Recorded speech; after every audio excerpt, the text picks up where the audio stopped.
स्वागत है आप सभी का। मैं हूं डॉक्टर विजेंद्र सिंह राठौर और आप आधार आईसीएस का यूट्यूब चैनल देख रहे हैं। पिछला लेक्चर हमारा अशोक के अभिलेख थे। आज हम मौर्यकाल का प्रशासन पढ़ेंगे।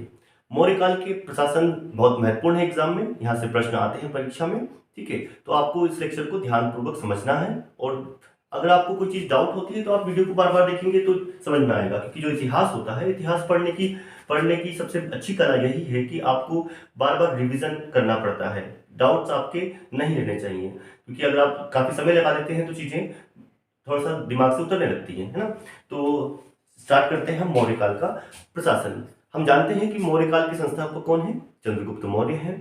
चंद्रगुप्त मौर्य के जो प्रधानमंत्री थे वो कौटिल्य थे, और कौटिल्य या चाणक्य थे, है ना, एक ही नाम है। तो चाणक्य ने मौर्यकाल के जो प्रशासन है उसमें बहुत महत्वपूर्ण भूमिका निभाई थी कि किस प्रकार का प्रशासन होना चाहिए।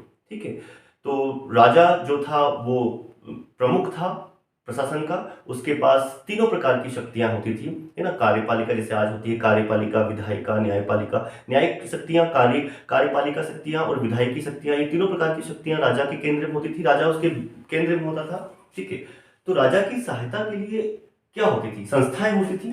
ठीक है, तो राजा की सहायता की संस्थाएं होती थी। हम चार्ट बनाएंगे, क्या संस्थाएं होती थी। राजा हो गया, प्रमुख हो गया, उसकी सहायता के लिए होती थी संस्थाएं। ठीक है, तो क्या संस्थाएं थी? एक थी आपकी मंत्रिण और एक होती थी मंत्री परिषद। ठीक है, दो संस्थाएं होती थी, एक को कहते थे मंत्रिण और एक को कहते थे मंत्री परिषद। जो मंत्रिण होती थी वो भी दो भागों में बटी होती थी। एक होती थी अति छोटी होती थी, क्योंकि इसमें 4 सदस्य होते थे अधिकतम, है ना। और एक होती थी आपकी क्या? अति व्यापक।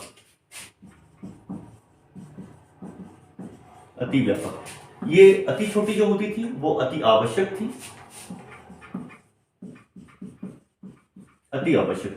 इसमें अधिकतम 4 मंत्री होते थे, होते थे। ठीक है, और कार्य करने के लिए न्यूनतम 3 मंत्री का कोरम होता था। सदस्य कितने थे? 4 मंत्री। कौन कौन थे 4 मंत्री? इसमें पुरोहित था, सेनापति था, युवराज था और सन्निधाता था। ठीक है, तो हम नाम नोट कर लेंगे कौन कौन थे। पुरोहित या प्रधानमंत्री कह सकते हैं, खुद कौटिल्य थे इसमें। ठीक है, दूसरा था सेनापति, जो सेना का प्रमुख होता था। तीसरा था युवराज, राजा का पुत्र। ठीक है, और फोर्थ होता था सन्निधाता। सन्निधाता क्या था? सन्निधाता जो था वो कोषाध्यक्ष था, सन्निधाता। तो ये 4 लोग थे इसमें। ठीक है, तो ये अति छोटी थी। क्यों बनाया गया अति छोटी? तो मंत्रिण को छोटा इसलिए बनाया गया क्योंकि निर्णय लेने के लिए छोटा समूह चाहिए, है ना। कोई महत्वपूर्ण निर्णय है तो आपको ज्यादा डिबेट नहीं करना है। मंत्रिण परिषद का जो सदस्य बनने के लिए उसमें योग्यता होती थी उसकी, कि सदस्य कौन बन पाएगा। तो योग्यता के लिए उसे होना पड़ता था अमात्य। क्या योग्यता थी? उसे क्या होना पड़ता था? अमात्य होना पड़ता था। अमात्य की तुलना हम वर्तमान के जो सिविल सर्विसेज के अधिकारी होते हैं, आईएएस होते हैं, उनसे हम कर सकते थे। तो इस स्तर के जो अधिकारी होते थे वो मंत्री परिषद में शामिल होते थे। ये जो अमात्य होते थे इनके लिए एक परीक्षा होती थी, राजा स्वयं लेता था, जिसे हम बोलते थे उपधा परीक्षण। तो उपधा परीक्षण से इनको गुजरना पड़ता था। किनको? मंत्री परिषद के सदस्यों को, अमात्यों को। ठीक है, और ये परीक्षण कौन लेता था? स्वयं राजा ले लिया करते थे। ठीक है, क्लियर। अति व्यापक की बात करते हैं तो अति व्यापक इसलिए बनाई गई क्योंकि बड़े विचार आएंगे। ठीक है, नीति निर्माण में सहायक होगा। क्या कार्य थे इसके? कार्य थे प्रारंभिक कार्य जो हो रहे हैं उनको पूर्ण करना, जो कार्य प्रारंभ नहीं हुए हैं उन्हें प्रारंभ कराना, और नई नई योजनाएं बनाना। ये अति व्यापक मंत्री परिषद के कार्य थे, है ना। ठीक है, क्योंकि हम समझते हैं कि जो राजत्व होते हैं वो 3 होते हैं। राजत्व की जब हम बात करते हैं तो राजत्व 3 होते हैं। एक होता है प्रत्यक्ष, एक होता है अप्रत्यक्ष और एक होता है अनुमेय, है ना। तो प्रत्यक्ष में राजा आंखों से देखकर कानून बनाता था, प्रत्यक्ष देखा कानून बना दिया। अप्रत्यक्ष में राजा कान से सुनकर कानून बनाता था, देखा नहीं तब भी कानून बना दिया। और अनुमेय में राजा तर्क के आधार पर कानून बनाता था। तो ये अनुमेय, ध्यान रखिए, अनुमेय क्या होता है, राजा वितर्क के आधार पर डिबेट करके कानून निर्माण करेगा। ठीक है, क्लियर। तो ये आपको क्लियर हो गया यहाँ पे मंत्रिपरिषद। अब हम बात करते हैं इसमें आगे कि राजा की जो विभागीय व्यवस्था थी, इस समय मौर्य काल में विभागीय व्यवस्था का प्रारंभ किया। बहुत महत्वपूर्ण है ये विभागीय व्यवस्था, यहां से प्रश्न आते हैं आपकी परीक्षा में। विभागीय व्यवस्था क्या थी, विभागीय व्यवस्था, तो बात करेंगे तो 18 विभाग थे। पहली बार प्राचीन भारत में मौर्य काल ने ही स्थापित किया। ठीक है, प्राचीन भारत में हम बात करें तो जो विभाग थे वो मौर्य काल में प्रारंभ होते हैं।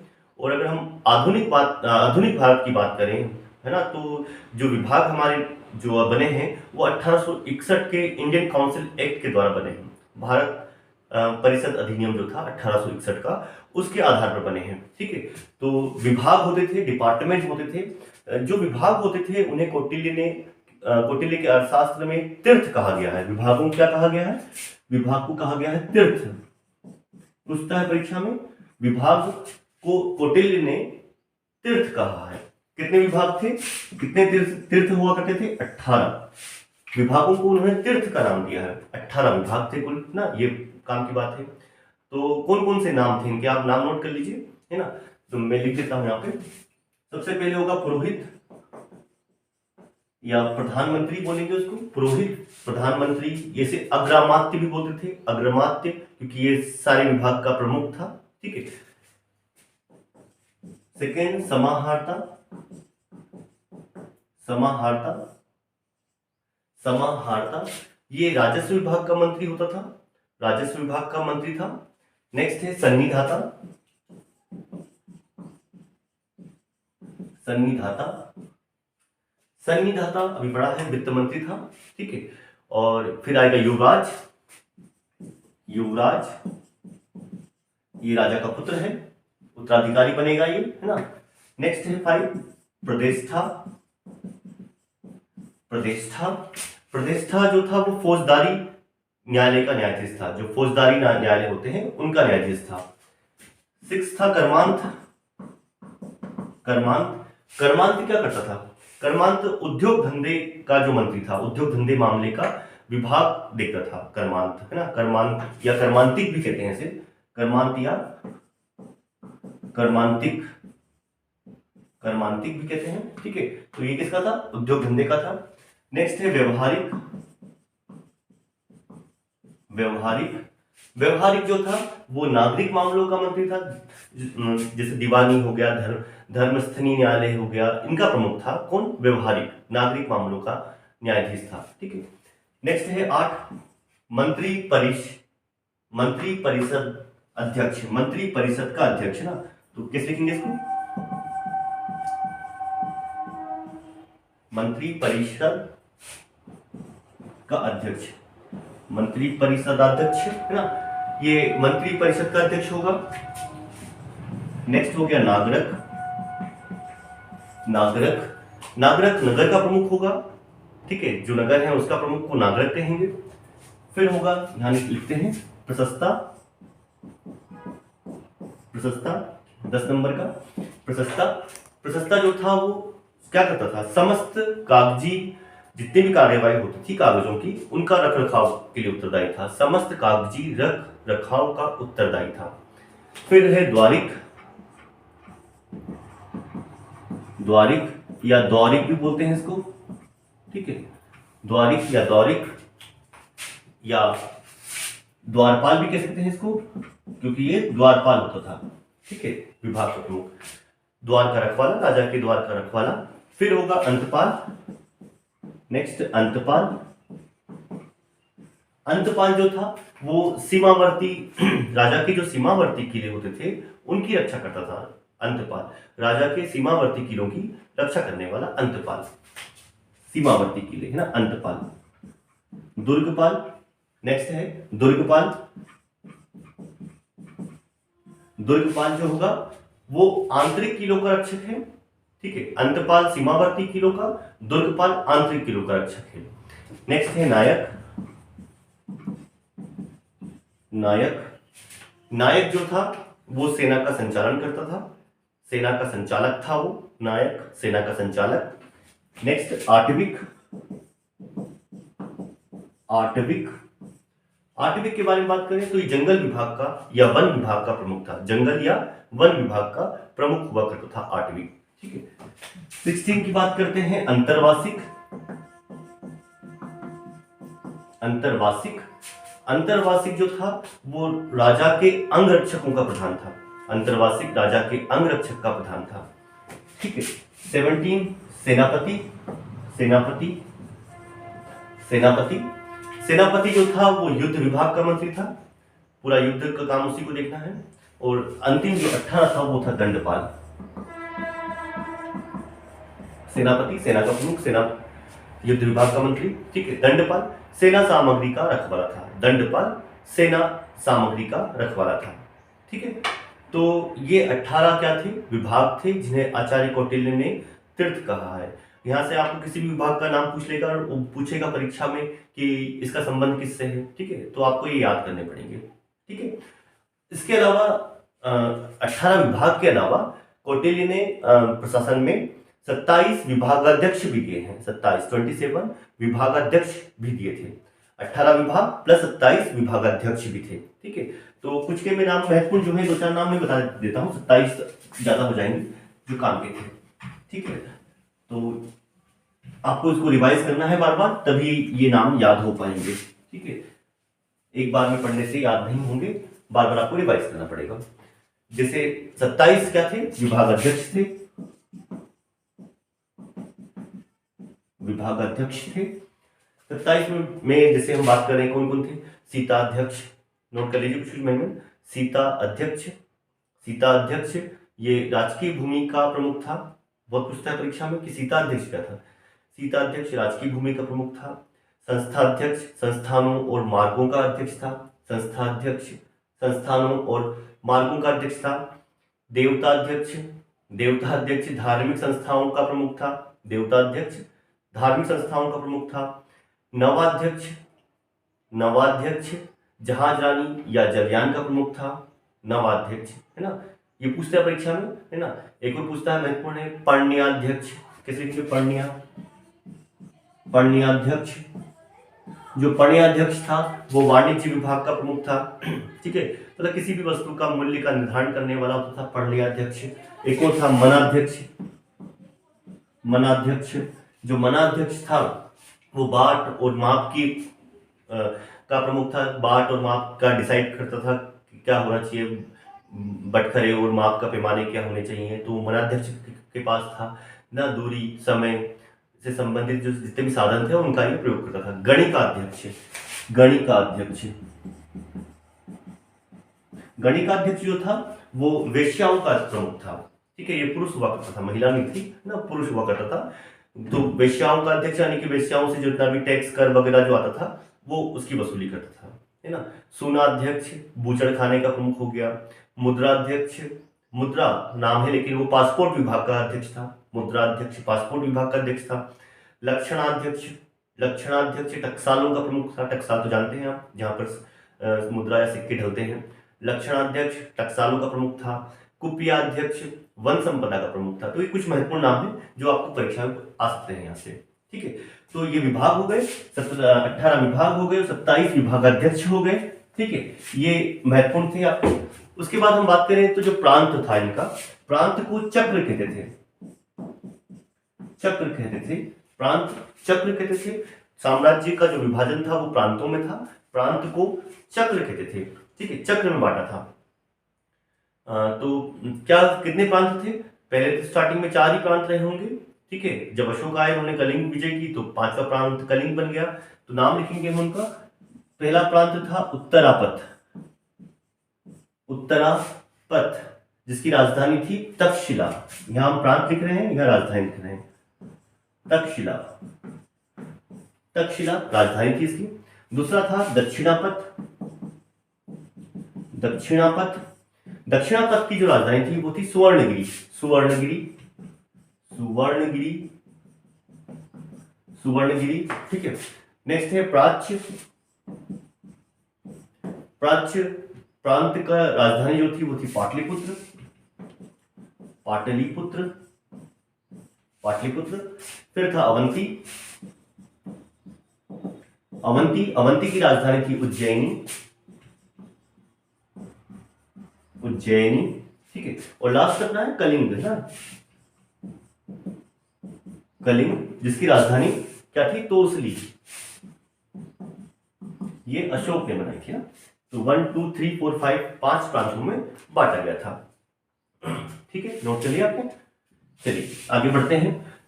तो साम्राज्य को बांटा गया था प्रांत में, प्रांत थे 5 जिन्हें हम चक्र कहते हैं, ठीक है। जो चक्र थे वो बटे थे, प्रांत जो बटे थे वो बटे थे मंडल में, मंडल में, ठीक है। मंडल का प्रमुख होता था प्रदेष्ठा, प्रदेष्ठा जो होता था वो मंडल का प्रमुख होता था। और प्रांत का जो प्रमुख होता था उसे कुमार या आर्यपुत्र कहते थे।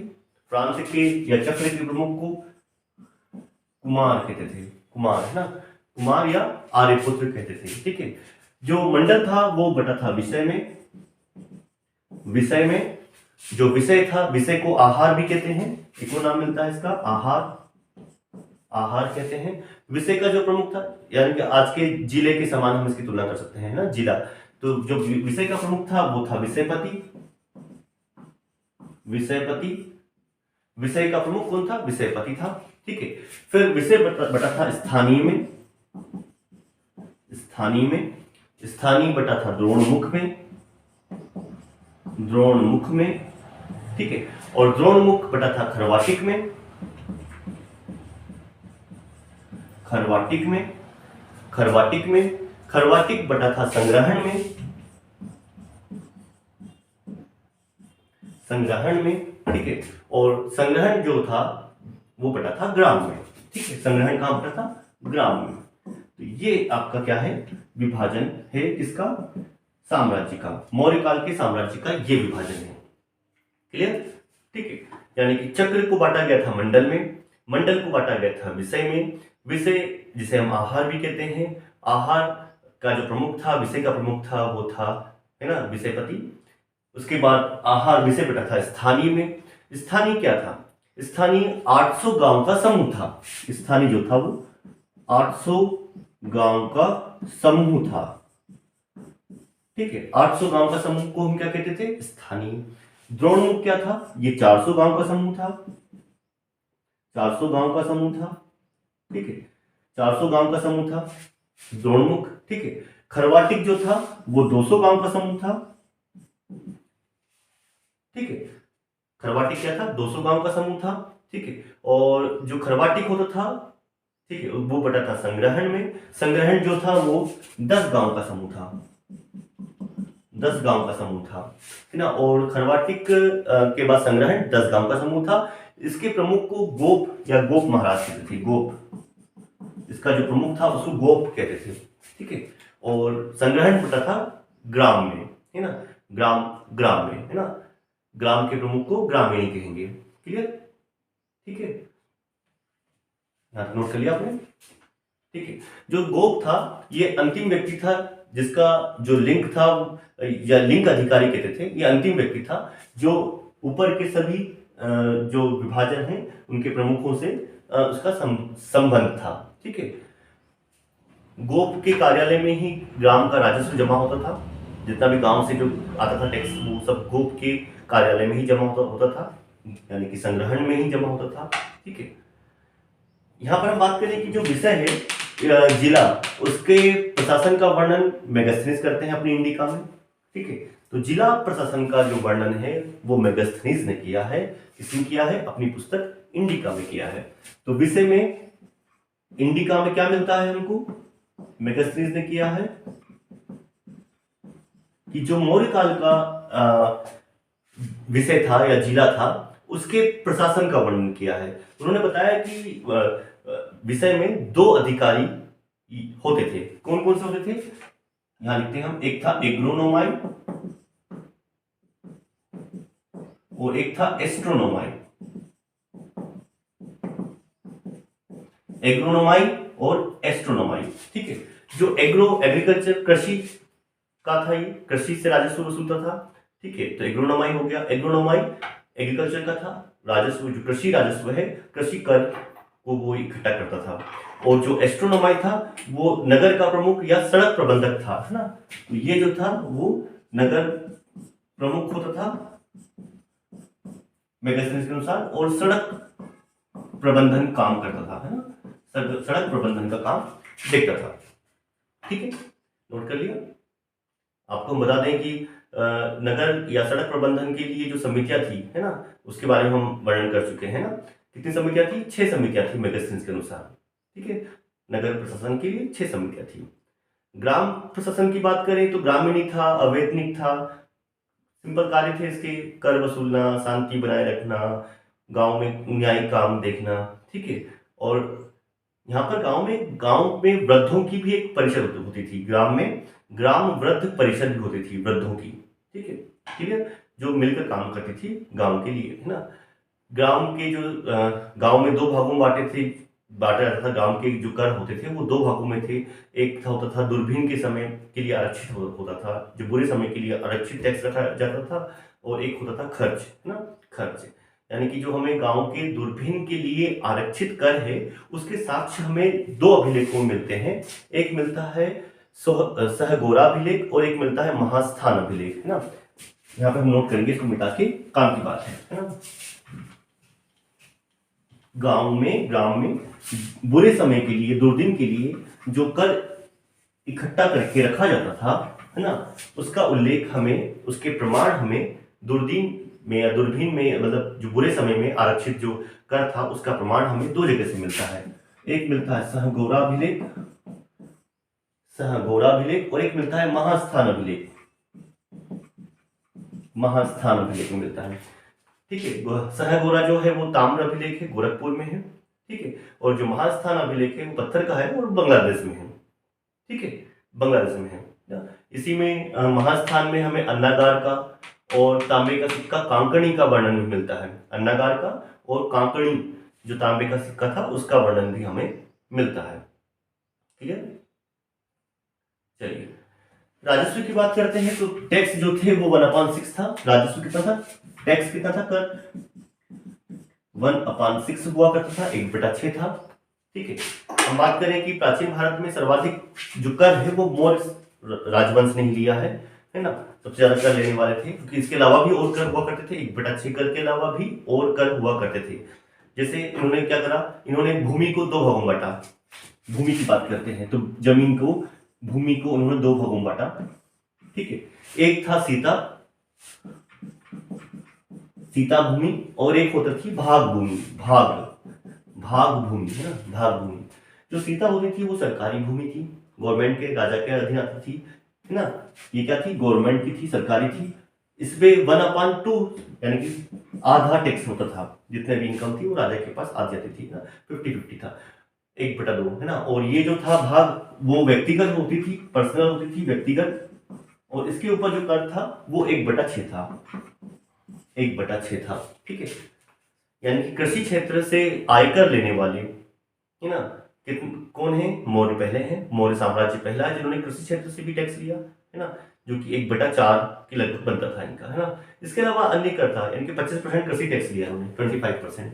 इसके अलावा अन्य कर भी थे, कुछ करों के हम नाम लिख लेते हैं, महत्वपूर्ण जो टैक्स है परीक्षा में आते हैं।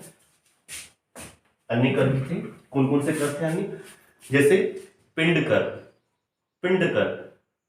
क्या था? अन्य कर लिखकर हेडिंग डालिए और लिखिए पिंड कर। जो पिंड कर था वो सामूहिक रूप से ग्राम पर लगने वाला कर था। पूरे सामूहिक रूप से पूरे गांव के ऊपर लगा दिया, पिंड कर हो गया। ठीक है, लिख लीजिए, सामूहिक रूप से ग्राम पर लगने वाला कर, पिंड कर। नेक्स्ट था प्रणय कर। प्रणय से आपके दिमाग में कुछ और आ रहा होगा, प्रणय कर, लेकिन यहाँ पर प्रणय का मतलब होता है आपातकाल, है ना, आपातकालीन कर था ये, आपातकाल के समय लगने वाला कर, इमरजेंसी टैक्स, है ना, प्रणय कर, आपातकालीन कर। नेक्स्ट था पार्श्व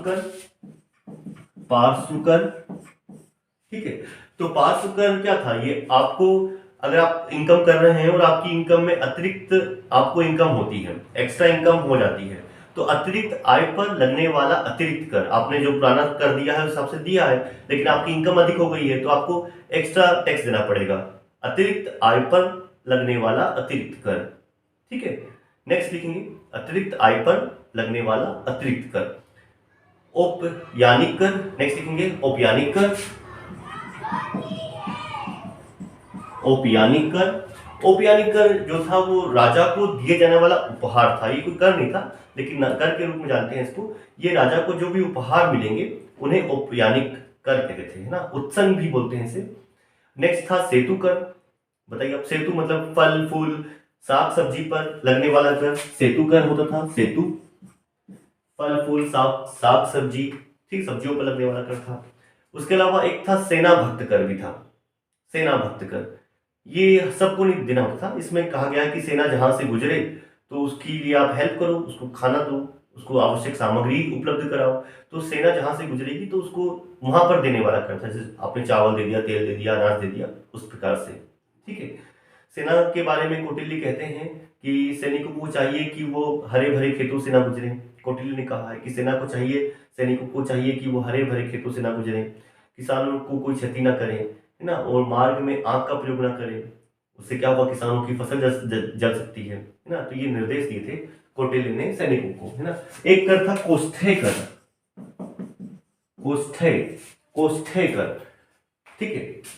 ये सरकारी संस्थाओं पर, जो सरकारी संस्थान है उनके द्वारा सिंचित भूभाग पर लगने वाला कर था, ठीक है। सरकारी संस्थानों द्वारा सिंचित भूभाग पर लगने वाला कर कोष्ठेय कर, है ना। परहीनक कर एक और आता है, परहीनक टैक्स क्या था, ये पशु रक्षा के लिए कर था, पशुओं की रक्षा के लिए कर था, ठीक है। तो कुल मिलाकर मौर्य काल में इतने अधिक सब टैक्स लगाए गए थे, उसके बाद भी साम्राज्य प्रशासन जो था वो प्रताड़ित नहीं था, है ना, वो जनता के हित के लिए ही था, है ना, जनता के हित में काम किए उन्होंने। राजा ने नीति निर्माण किया, नीति निर्माण के लिए उसने एक गुप्तचरों का जाल फैला दिया, ठीक है। गुप्तचर व्यवस्था थी इनके पास में।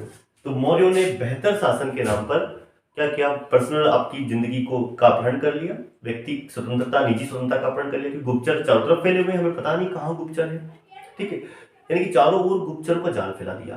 तो गुप्तचर क्या थे इनकी गुप्तचर की बात करेंगे। गुप्तचर दो होते थे, एक संस्था होती थी, एक संचरा होती थी। दो रूपों में इनके गुप्तचर बटे हुए थे, संस्था और संचरा, संस्था और संचरा, ठीक है।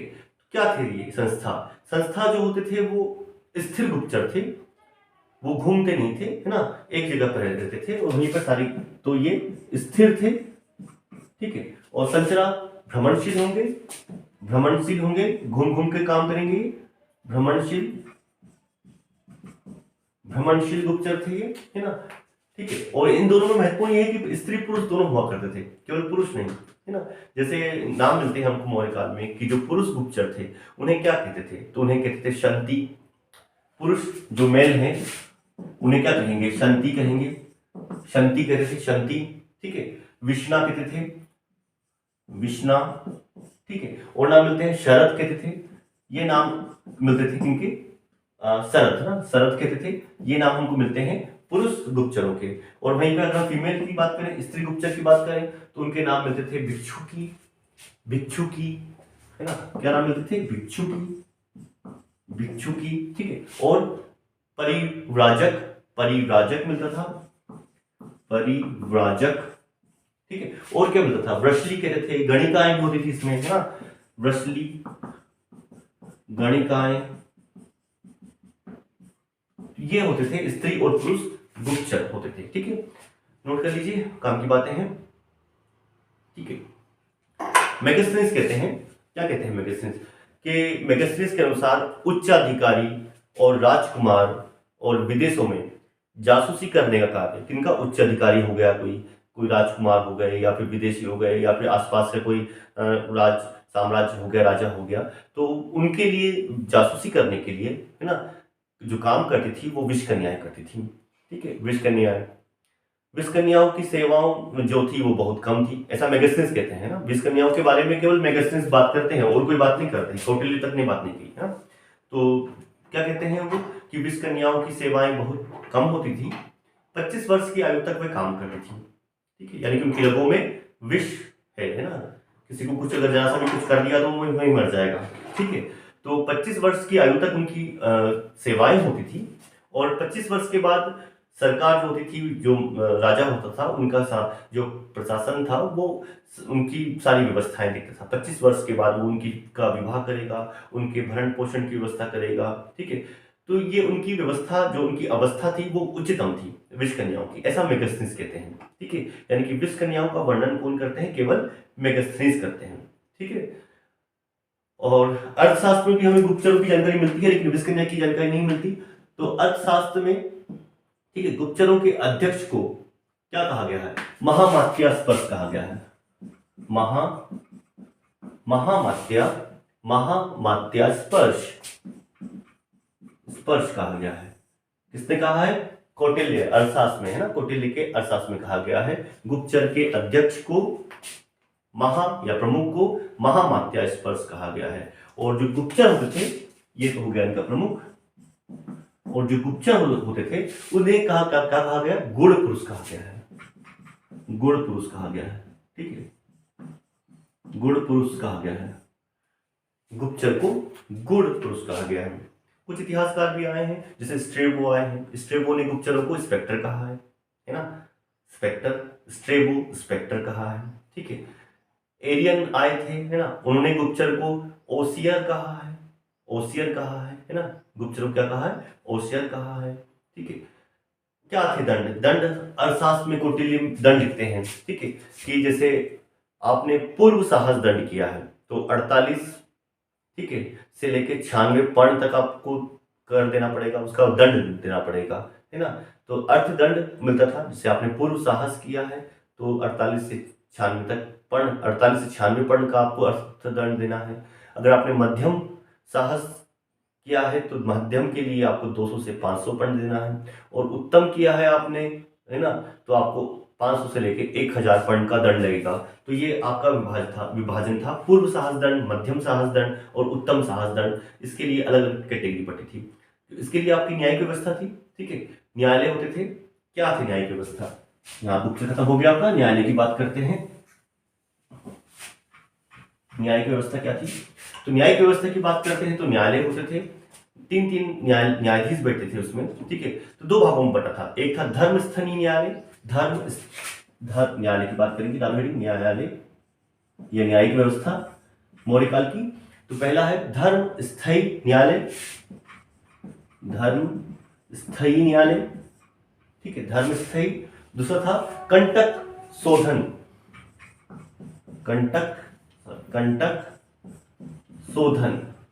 न्यायालय, ठीक है, नाम आपको रखने पड़ेंगे। ये जो धर्मस्थयी है ये नागरिक न्यायालय है, और कंटक शोधन जो है वो फौजदारी है, फौजदारी न्यायालय है। यहाँ पे 3 न्यायाधीश बैठेंगे दोनों, है ना, ठीक, 3 न्यायाधीश होते हैं। क्लियर यहाँ तक? दोनों न्यायालय में जो था दंड था वो मुख्यतः अर्थदंड होता था। बताया मैंने आपको अर्थदंड के बारे में। अर्थ यानी कि पर्ण के रूप में आपको दंड देना पड़ता था। अगर आपने मृत्युदंड की बात करें कि मृत्युदंड कब मिलता था, तो मृत्युदंड देशद्रोह पर ही मिलता था। अगर आपने देशद्रोह किया है तो आपको मृत्युदंड मिलेगा, और अगर आपने बार बार ऐसे काम किए हैं ना, तो अर्थदंड के साथ साथ आपको अंग भंग भी कर देते थे, है ना, आपकी हाथ काट दिया, है ना, आंखें निकाल ली, ये वाले आपके अंग भंग वाले भी दंड होते थे अगर बार बार आपने द्रोह किया है तो, है ना। महत्वपूर्ण बात यहाँ पर यह है कि ब्राह्मणों को अदंडनीय बताया गया है। ब्राह्मणों को क्या बताया गया है? अदंडनीय, उनके ऊपर दंड नहीं लगता। लेकिन अगर उन्होंने देशद्रोह किया है तो उनको डुबो के मारने का प्रावधान था, है ना। अगर किसी ब्राह्मण ने देशद्रोह कर दिया तो पानी में डुबो के उनको मारते थे। क्लियर? न्यायाधीश की बात करते हैं तो अमात्य होना चाहिए उसको, है ना, और इसमें भी वो धर्मोपाद शुद्ध हो, ये गुण होना चाहिए उसका, धर्मोपाद शुद्ध गुण हो। धर्मोपाद क्या होता है? धर्मोपाद शुद्ध का मतलब होता है उसमें राग द्वेष प्रीत घृणा इन सबसे वो ऊपर हो, किसी से अटैचमेंट ना हो उसका, तो क्या न्याय करेगा वो, है ना। धर्मोपाद शुद्ध हो। क्लियर? सैन्य व्यवस्था की बात करते हैं तो सेना का वर्णन भी मेगास्थनीज करते हैं, ठीक है। उन्होंने कहा है कि सेना के संचालन के लिए 6 समितियां होती थी। देखिए सैन्य व्यवस्था, इसका वर्णन मेगास्थनीज ने किया है, और इनके संचालन के लिए 6 समितियां होती थी, ठीक है। एक समिति में 5 सदस्य होते थे। ये प्रश्न आया है आपका, है ना। तो सेना मिटाते इसको। सेना के संचालन के लिए क्या समिति थी? सेना के संचालन के लिए 6 समितियां थी। संचालन के लिए 6 क्या थी? समिति थी। समिति होती थी, 6 समिति होती थी और एक समिति में 5 सदस्य होते थे। एक समिति में कितने? 5 सदस्य थे। तो कितने हुए? 30 सदस्यों का समिति होती थी। टोटल 30 सदस्य होते थे, है ना। तो 6 समिति होती थी। 6 समिति के नाम बात करें तो जल समिति, परिवहन समिति, पैदल समिति, अश्वारोही समिति, गजारोही समिति, रथारोही समिति, है ना। ठीक है, तो ये होती थी सेना, है ना। यानी कि जल में लड़ने वाले, परिवहन में लड़ने वाले, ठीक है, पैदल लड़ने वाले, है ना, अश्वारोही हो गए, है ना, गजारोही हो गए, अश्वारोही घोड़े वाली सेना, गजारोही आपकी हाथी वाली सेना, रथारोही रथ से लड़ने वाले, है ना। ठीक है, कौटिल्य कहते हैं कि निर्देश दिया आचार्य कौटिल्य ने कि सेना में क्षत्रियों को ही भरा जाना चाहिए। ठीक है, सेना में क्षत्रिय वर्ण को ही भरा जाना चाहिए। और उन्होंने ये भी कहा कि अगर आपत्ति आ गई है, आपातकाल आ गया है, आपातकाल का समय आ गया है, इमरजेंसी आ गई है, तो फिर समस्त वर्णों से भी सेना का निर्माण करना चाहिए। ठीक है, ये कौटिल्य का कोटेशन था, कौटिल्य ने कहा था ये। क्लियर है ना। महत्वपूर्ण बात, मौर्य काल के समाज की बात करते हैं। नेक्स्ट, समाज, मौर्य काल का समाज। समाज की बात करते हैं तो वही विभाजन है, 4 वर्ण है, ब्राह्मण, क्षत्रिय, वैश्य, शूद्र, 4 वर्णों में बांटा गया है। ठीक है, यहाँ पर महत्वपूर्ण बात यह है कि मेगस्थनीज ने कहा था कि वर्ण व्यवस्था तो के बारे में तो बात नहीं किया उन्होंने, हमने पढ़ा है स्टार्टिंग में। वो कहते हैं कि साम्राज्य का विभाजन जो था, सॉरी, जो समाज का विभाजन था वो उसमें 7 वर्ग थे ना। तो मेगस्थनीज 7 वर्ग की बात करते हैं, लेकिन ये सही नहीं है कि 4 वर्ण ही होते थे, ब्राह्मण, क्षत्रिय, वैश्य, शूद्र। चारों वर्णों में इस समय क्या है, ऊंच नीच की भावना भी आ गई है। ठीक है, और समान अपराध के लिए भी दंड अलग अलग मिलते हैं। जैसे हमने बताया कि जो ब्राह्मण था वो तो दंड से मुक्त था, केवल उसको देशद्रोह में ही दंड मिलता था कि डुबो डुबो के मार रहे हैं पानी में, है ना। बाकी दूसरे वर्ण के लिए अलग अलग दंड होते थे। तो यानी कि वर्ण देखा जाता था कि एक ही काम का, एक ही प्रकार का आपने गुनाह किया है ना, तो उसके लिए आपको अलग अलग दंड मिलते थे। जैसे हम बात करें असमान दंड था। जैसे हम बात करें किसी के द्वारा अगर आपने अपशब्द कह दिया, किसी को अपशब्द हमने बोल दिया, किसी को गाली गलौज कर दिया, तो उसको अपशब्द को आज हम गाली गलौज कहते हैं। उस समय हम बोलते थे वाग पौरुष। क्या बोलते थे? वाग पौरुष। तो वाग पौरुष मतलब किसी को गाली कर दिया आपने, गाली कह दिया। ठीक है, तो वाग पौरुष क्या था? किसी के द्वारा किसी अन्य को कहा गया अपशब्द, है ना। अपशब्द को ही हम बोलते हैं वाग, है ना। अगर ब्राह्मण अपशब्द करता है तो उसको 2 पंड का दंड है। क्षत्रिय किसी को वाग बोलता है, अपशब्द बोलता है तो 3 पंड का दंड है। वैश्य किसी को वाग बोलता है, अपशब्द बोलता है तो 6 पंड का दंड है ना। और शूद्र बोलता है तो 9 पंड का दंड है। यानी कि ब्राह्मण को 2 पंड और शूद्र को 9 पंड। तो 2 पंड, 3 पंड, 6 पंड और 9 पंड, ये पंड इनकी क्या थी? इनकी मुद्रा थी पंड, है ना। उसी में इनको दंड देना पड़ता था, है ना। तो अलग अलग दंड था ये, है ना। अलग अलग जो वर्ण थे उनके हिसाब से दंड का भी विभाजन अलग अलग कर दिया था। ठीक है, आगे हम बात करें समाज में, तो स्त्री के बिना समाज अधूरा है। ठीक है, तो स्त्री का जीवन कैसा था? स्त्री की बात करते हैं तो स्त्री का जीवन था सामान्य था। ठीक है, कुछ इतिहासकारों की बात करें जैसे नियारकस हुए। नियारकस आपने नाम सुना है स्टार्टिंग में भी इसका, इनका नाम सुना है। नियारकस कहते हैं कि दहेज प्रथा नहीं थी। ठीक है, किसी प्रकार का दहेज का लेन देन नहीं था विवाह के लिए। लेकिन कौटिल्य कहते हैं, अर्थशास्त्र कहते हैं कि दहेज जो था वो स्त्री धन के रूप में मिलता था। स्त्री धन के बारे में आप जानते हैं कि जो दहेज यानी कि जो विवाह के समय स्त्री को दिया जाने वाला जो भी दहेज है उसको हम स्त्री धन कहते हैं। तो स्त्री धन के रूप में मिलता था। और 8 ही प्रकार के वो विवाह होते थे: ब्रह्म विवाह, आर्ष विवाह, देव विवाह, प्रजापति विवाह, गंधर्व विवाह, असुर विवाह, राक्षस विवाह, पैशाच विवाह। ठीक है, तो ये 8 प्रकार के विवाह इस समय प्रचलित थे। राइट ना, 8 प्रकार के विवाह हम पढ़ चुके हैं ना। विवाह की उम्र 12 से लेकर 16 वर्ष के बीच बताई जाती है कि 12 से 16 वर्ष के बीच में विवाह होते थे। ठीक है, विवाह में विच्छेद भी होगा तो आपको तलाक मिल जाएगा, है ना। डिवोर्स की प्रथा थी। जैसे अगर पत्नी की बात करें तो पत्नी को पति से तलाक चाहिए तो कैसे मिलेगा तलाक? अगर उसका पति नपुंसक है तो मिल जाएगा। पति देशद्रोही है या देशद्रोह के आरोप से जुड़ा हुआ है तो आरोपी के रूप में है तो भी उसको डिवोर्स मिल जाएगा। और अगर वो 12 साल से अपने क्षेत्र से, अपने राज्य से बाहर रह रहा है पत्नी से मिला नहीं है, 12 वर्ष हो गया है ना, तो 12 वर्ष के अंतराल के बाद भी उसको क्या होगा, तलाक मिल जाएगा, है ना। अगर पति को तलाक लेना है तो क्या करना होगा, पति को तलाक लेना है तो अगर उसकी पत्नी बांझ है, बच्चा जन्म नहीं कर पा रही है तो तलाक मिल जाएगा। कितना मतलब अलग बात है। पत्नी केवल लड़के को जन्म दे रही है ना, तो तलाक मिल जाएगा। और अगर मतलब पति की निगाह में अगर पत्नी भ्रष्ट आचरण वाली है, कैरेक्टर लूज है उसका, तो भी उसको तलाक मिल जाएगा। बताइए आप, है ना। समाज की बात करते हैं, समाज में अभी भी नियोग प्रथा चल रही है। नियोग प्रथा उत्तर वैदिक काल में जाना था आपने, क्या होती थी, ऋग्वैदिक काल में जाना था, क्या होती थी। तो नियोग प्रथा क्या थी कि भाभी और देवर का संबंध से उत्पन्न संतानें, तो नियोग प्रथा थी।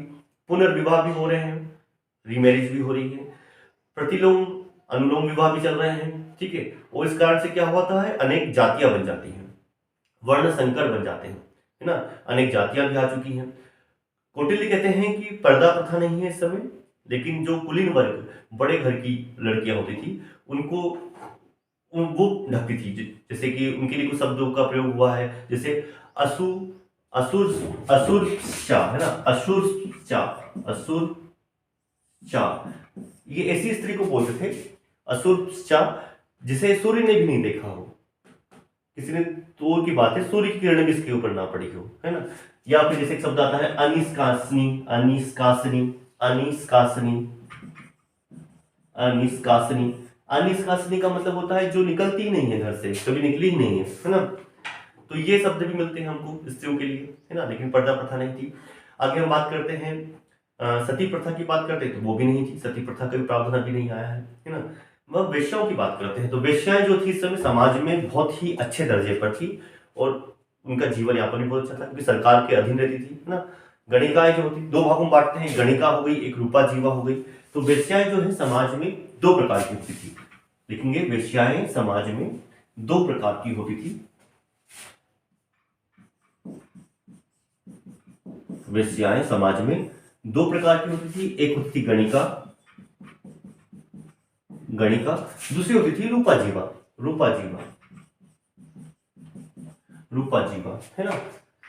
गणिकाएं जो होती थी वो सरकार के द्वारा संरक्षित वेश्याएं थी, सरकार का नियंत्रण था इनके ऊपर, सब कुछ खर्चा इनको सरकार से मिलता था। ये अपने जिस्म फरोशी के साथ साथ जासूसी का काम भी करती थी, है ना। इन्होंने इनके बारे में ही मेगास्थनीज कहते हैं कि जो उच्च कोटि की गणिका होती थी, हाई लेवल की गणिकाएं होती थी, वो विषकन्याएं होती थी, ऐसा मेगास्थनीज कहते हैं। उच्च कोटि की गणिकाएं विषकन्याएं होती थी।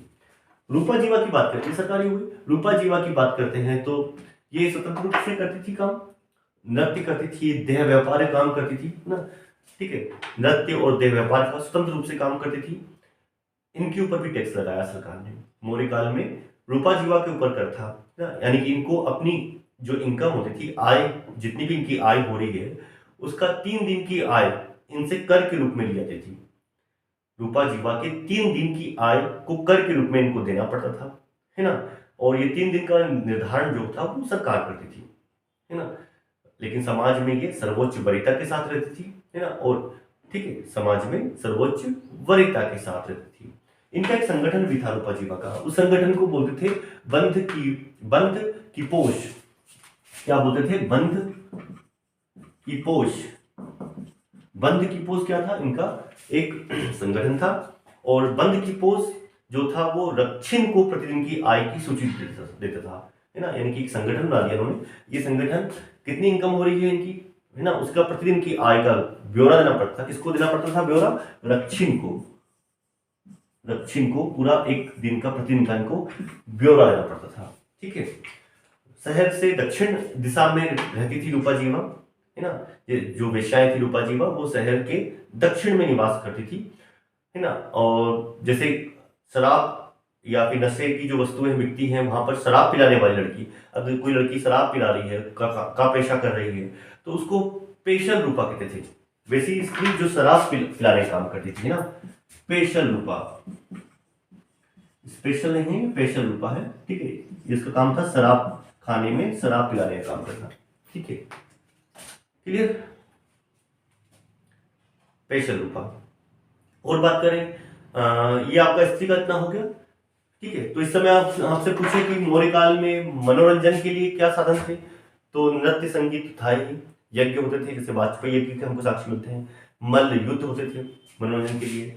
मनोरंजन करने वाले को क्या क्या कहते थे, जैसे कुछ फैक्ट हैं, कुछ टर्म्स हैं जो आपको परीक्षा में पूछेगा, जो मनोरंजन करने वाले होते थे। जैसे कुशीलव, कुशीलव क्या होता था, ये टर्म्स पूछ लिया आपसे। कुशीलव, नोट करता हूं मैं टर्म्स, आप उनके बारे में लिख लीजिएगा, मैं बोल दूंगा।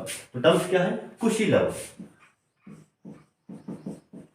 कुशीलव, कुशीलव का काम था तमाशा दिखाना, तमाशा दिखाने वाला को कुशीलव कहते थे ना। सौमिक, सौमिक, सौमिक क्या करता था, सौमिक मदारी होता था, जो बंदर के साथ में है ना, मदारी, ठीक है, मदारी। प्लवक, प्लवक, प्लवक जो था वो रस्सी पर चलने वाले होते थे, उनको प्लवक कहते थे, ठीक है। वाघ जीवन, वाघ जीवन, वाघ जीवन जो था विभिन्न प्रकार की बोली बोलने वाले, बहुरूपीय बोल सकते हैं आप उनको, बहुरूपी होते थे, है ना, वाघ जीवन, क्लियर। अदिति कौशिक, एक और नाम मिलता है अदिति कौशिक, ये चित्रों को दिखाकर करते थे मनोरंजन। अदिति, अदिति कौशिक चित्र दिखाकर मनोरंजन करने वाले ना, ठीक है। प्रवहन, क्या है, प्रवहन, प्रवहन, प्रवहन क्या करेगा, ये सामूहिक खान पान का काम करेगा, सामूहिक रूप से खान पान खिलाने वाला, ठीक है, क्लियर।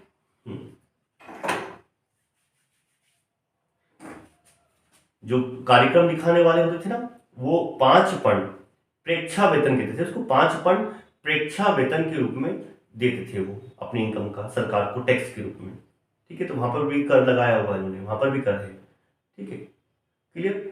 तो ये आपका हो गया, क्या हो गया, मौर्यकाल का प्रशासन। और अब हम नेक्स्ट लेक्चर में आ जाएंगे आपके मौर्यकाल के बाद जो अगला वंश आएगा वो शुंग वंश आएगा। तो हमारे साथ बने रहने के लिए आपका बहुत बहुत धन्यवाद। और आपको चैनल को सब्सक्राइब करना है, वीडियोस को शेयर करना है, ताकि ये सही व्यक्ति तक पहुंच सके जो जिनको इसकी आवश्यकता है ना। क्योंकि कॉम्पिटिशन्स बहुत ज़्यादा है और आपको पढ़ाई भी आपको सतत रूप से करनी है, ठीक है। गैप करेंगे तो समस्याएं आती हैं, आपको रेगुलर पढ़ाई करना है और लग के पढ़ना।